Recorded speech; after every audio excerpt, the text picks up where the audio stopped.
All right, next up, we are ready for Marek to tell you all about Celo's transition to being an Ethereum L2. So please give Marek a big round of applause. Ooh, thank you, Kartik. Good morning. It's really wonderful to be here today. Once again, my name is Marek Olszewski. I'm one of the co-founders of Celo. And today we're going to be talking about Celo's transition to an L2 and why I think that Celo is the Ethereum L2 that you are looking for. Yeah, if you like this talk, definitely come chat with me afterwards. I might be in a bit of a rush, so if you can't catch me, I'm available on Twitter at Marek_. My DMs are open. Happy to also chat there. Do we have our slides? Perfect. So, despite the name of this talk, may the fork be with you, why Celo is the ETH L2 you're looking for.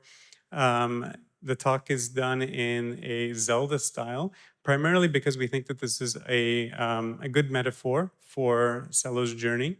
We've been working on Celo, this transition to become an L2 for the last, I would say, almost 2 years. And so it's not unlike Link wading through forests and rivers to get to his final destination. Any Zelda players here? Anybody played Zelda growing up? Cool, okay. I think you guys are gonna like these visuals then. Awesome, so last week, something very special happened. Anyone wanna make a guess?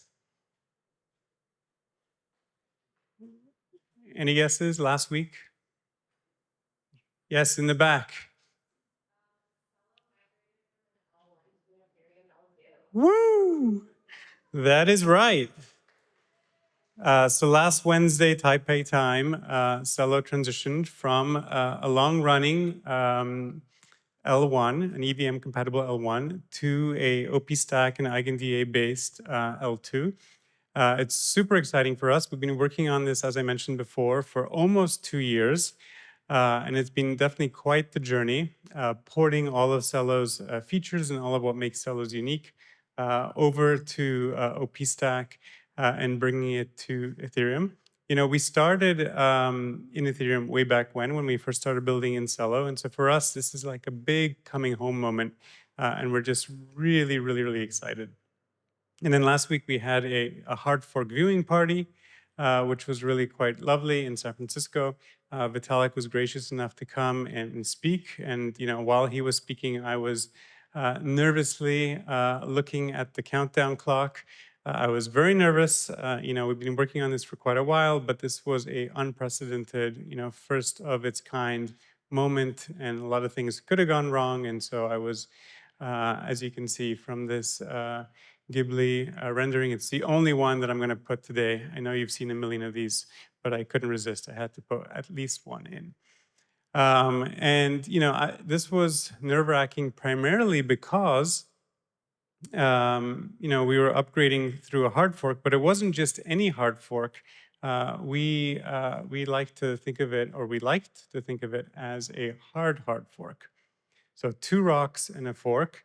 And the reason it was so hard was because we were actually changing the client that the network was running on at that block. So usually when you do a hard fork, you're just upgrading your client version. People go and they just upgrade the client version. The client supports both the old chain and the new one, and then folks can just go to sleep and they don't have to think about it. In our case, people had to actually stay awake and change the exact client that they were running at the exact point of that hard fork.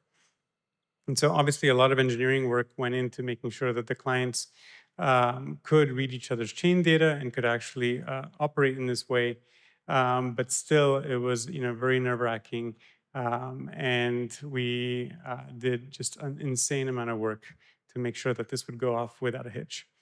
We eliminated 365,000 lines of code. When you look at the diff between the old Celo L1 client and Geth, and then the new Celo L2 client and Geth, this is, of course, really good because it makes us even more compatible with Ethereum today, but it also makes us much more nimble. than we were before. We also moved the native Celo asset from the Celo chain to Ethereum. So now, with the introduction of a native bridge, Celo on the L2 is actually bridged version of Celo, which now lives natively on Ethereum. And so all of this happened again last week. It all went very, very smoothly. And it went in part very, very smoothly because a lot of our partners really did their part. We're very, very blessed to have worked with all of these amazing folks who wanted to be day one launch partners for the L2 migration. That meant that they actually stayed up super late and made that transition if they were running full nodes. So these are all the folks who committed to upgrading within 1 day, and we're really, really excited to see all of the check marks next to all of these names today. It's just been such an incredible community effort, and we're very, very grateful for all of these folks for coming through. This upgrade maybe was easier for some than for others, right? So if you were running an actual full node, then certainly you had to upgrade the client and make sure that everything was working correctly. But the real goal for us, the reason that we worked so hard and long on this, was we wanted this to be really easy for our end users and for people building on top of Celo that weren't running any infrastructure of their own. So this is a tweet from Medha over at Uniswap. She was very gracious to tweet this, and it's just an incredible testimonial for how easy the upgrade was for some. So it says that as a DApp that's integrated with Celo, I'm pretty impressed with how the L1 to L2 integration went. We didn't have to redeploy any of our contracts. We didn't have to change any of our infra dependencies. We just sat back and everything just worked. Huge props to the team. We couldn't have hoped for a better testimonial from anyone, let alone Uniswap, for how easy this was for them. And this was very, very heartwarming. Certainly made me question why I was even nervous in the first place leading up to the hard fork. The other thing that we did that I think you guys might appreciate that we were very, very excited about is we had a governance proposal for what we're calling the Great Celo Halvening. So the Great Celo Halvening is our version, of course, of the Bitcoin halvening, where we cut our inflation rate by half. And we were able to do this because we were realizing the promise of being an L2. And we can now pay a lot less for security than we were paying before because we're effectively inheriting security from Ethereum. And so we no longer have to pay kind of our validators, our stakers, as much as we were paying before. And so we had this nice governance proposal to cut our inflation down to just 1% now annually. So we're pretty stoked about that. That just happened. This was a governance proposal that passed a little after the hard fork. And so you guys are actually the first to hear about it in a talk. And we're just really, really excited to be realizing this dream of, again, being an L2, where you can really operate much more cheaply than as an L1. So that's a quick update on the hard fork itself, but I promised you 5 reasons that Celo is the L2 that you're looking for. Anybody here planning on participating in the hackathon this weekend? Perfect, amazing. So you guys are thinking, okay, there's all these bounties. How do I want to stack them? What chains do I want to deploy on? So I wanted to give you guys 5 reasons that you should consider Celo. And the first reason is that it is both really fast and affordable. And so I mentioned this before, Celo now is using OP Stack, but also EigenDA. And its use of EigenDA is really what allows us to keep transaction fees really, really low. We've worked really hard over the years. Celo's actually been running for almost 5 years now. And over that entire time frame, we've been able to keep transaction fees extremely low. So just to give you an example, a typical ERC20 transaction on Celo, even if you pay for gas with that same token, which in effect means that there's multiple ERC20 transfers that have to be executed by the EVM, those costs on the order of less than 1/10 of a cent on Celo. We've been able to maintain that for, again, almost 5 years, even on days of extreme load. Back when the inscription craze hit, all the chains, including Celo. Celo was one of the few chains that didn't go down, but it was also, I think, the only chain that didn't raise gas fees. And so that cheap gas fee, the chain had enough throughput to be able to maintain that cheap gas fee, even with 21 million transactions in that one day. The other thing that's really nice, and this is new, as of this new upgrade, Celo now has 1 second block times, which is pretty exciting. We used to have 5-second block times. Now we're 5 times faster. You can build some really snappy applications with 1 second block times. And so if you're interested in offering just really good UX to your end users, you want things to feel really, really snappy, then we have a chain that works really well for that for you. Number 2, Celo is where the stablecoins are at. So Celo has over 15 stablecoins right now. They're natively deployed on Celo. We have USDC and USDT. In fact, we are the only L2 that has native USDT. USDT is, of course, deployed on a bunch of L1s, but it is not deployed on any other L2 other than Celo. We also have some amazing stablecoins by a protocol called Mento, and many others. So for example, there's 2 Euro stablecoins by Mento and Angle protocol. There's 2 Brazilian Real stablecoins. There's 2 Colombian peso stablecoins on the chain, as well as a Filipino peso, a Kenyan shilling, I think as of recently also a new stablecoin for Ghana. And then Mento has a governance proposal right now that's out with plans to launch 5 new stablecoins in the next month. And so by the end of the month, we're going to have 20 stablecoins. I think the last talk really emphasized building things that are real, really focusing on capital efficiency, looking at stablecoins. So if you guys are at all interested in building in this space, then you need a robust portfolio of stablecoins that you can interact with, and Celo offers exactly that. Number 3, users, right? Who wants to build something and then have nobody use it, right? Anybody like that idea? No. Right? You want to build where the users are at. And that's where I think Celo really shines. Celo has 2 really popular wallets on the chain. One is by Opera, the browser company. Anybody used Opera as a browser at any point in time, either on desktop or mobile in the last 30 years? They've actually been around for a while. Yeah, lots of people.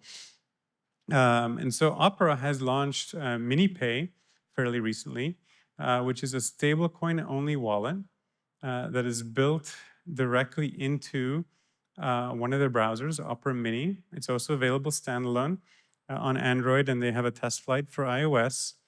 And it's really neat. It's you can only custody stablecoins on it, and so it really leans into those real-world use case type activities.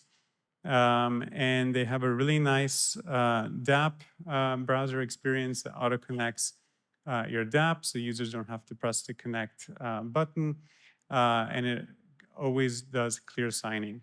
And so if you want to build a DApp that only operates with stablecoins, that could be offered to all of Opera's. Opera has 500 million monthly active users that they're promoting MiniPay to. Then Celo is a good chain to build that on. Likewise, Valora, you can think of Valora as kind of MiniPay Pro. So Valora allows you to custody other assets, not just stablecoins. It does, of course, allow you to custody stablecoins and pay for gas with those stablecoins. And so it has those same ease of use features as MiniPay, but then layers on additional functionality. It's a cross-chain wallet. It has a really great cross-chain swap experience, and once again, a really good DApp browser. And across both of these, before I get to that, one thing that I think is interesting is both MiniPay and Valora are really focused on P2P payments. That's kind of the primary initial use case that they've really worked on nailing, which means that both of them verify phone numbers as part of onboarding so that people can send value to people in their contact list really, really easily. And this means that the users who are using MiniPay, number one, they're not, and Valora, they're not there for speculation, right? They're there because they have real world use cases that crypto stablecoin-based payments are solving for them. And two, because they're verifying their phone numbers, we know that they're not Sybil accounts. These are all real users who are not creating, hundreds of wallets to farm some airdrop. And so if you are interested in reaching these users across both of these wallets right now, there are 8 million such users. Certainly by Web3 standards, this is a large, large number, and it's growing very, very quickly. Once again, I mentioned that Opera has 500 million monthly active users across all of their offerings, and they're very aggressively promoting MiniPay to all of these users. So I would expect these numbers to grow really, really dramatically. Okay, number 4, AI. So earlier this year, Celo launched CXAI, which is Celo's AI initiative. You can learn more by going to ai.celo.org. But effectively, it's a partnership with some of the best AI projects in crypto today. Folks like Eliza, Goat, Eternal AI, OLAS, Gaia, GT Protocol, LangChain, Meta GPT, and actually a whole bunch more than this have all partnered with Celo to make it really easy for folks to build AI-based projects and AI agent-based projects on Celo. And so if you're at all interested in doing something AI agent related, then definitely check us out. Again, we have these great partnerships. We had an event 2 days ago with a workshop where we were teaching folks how to build these agents. We're just really investing heavily in this. We're very, very excited about what AI agents and crypto together can offer, especially when you add folks like, again, 8 million plus real world users who are using crypto for solving real problems. We think the combination of these two things can be really, really exciting. And number 5, the final reason why we think you should come and build on Celo is identity. So yesterday at ETH Taipei, I shared a little bit about Self Protocol, which came out of a partnership between Self Labs, which spun out of the Celo Foundation, and the Open Passport team. And together, we launched self.xyz, which is a new ZK Passport protocol that allows you to prove without a third party and in zero knowledge that you have a valid passport, a valid physical passport. And so this allows you to effectively prove that you're not a Sybil. It allows you to prove that you're not on the OFAC list. It allows you to prove that you're over a certain age without revealing your age. It allows you to do really interesting proofs while maintaining your privacy in a way that is fully decentralized, right? So there's no third party that's looking at your passport data. We're using purely math, looking at the cryptography that exists inside your biometric passports. Biometric passports have little microchips in them that can be read through NFC. And then we're effectively proving the signatures that are in there in zero knowledge on chain without a counterparty. And so if you have an idea, maybe you want to do something around airdrop protection, maybe you want to prove that you're not an AI agent, maybe you have a wallet recovery use case, sanctions list screening use case, or maybe you want to do something fun in the meme coin space where you want to, reward people on their birthdays or reward people based on their hair color or anything that's on someone's passport page. Self Protocol is here for you and can help you do that. And so, we're sponsors this weekend. If you're at all interested in learning more about building on Celo, definitely come talk to us. We'll have a booth, we'll have t-shirts, we'll have these ETH t-shirts to give out as well, so come by. And of course, we have some bounties, $10,000 in prizes for building on Celo. But if you include the $10,000 that also Self Protocol is contributing, then that's upwards of $20,000 available and up for grabs. So definitely come talk to us. We're excited to work with you. We're excited to share more about what we're doing. Thank you so much.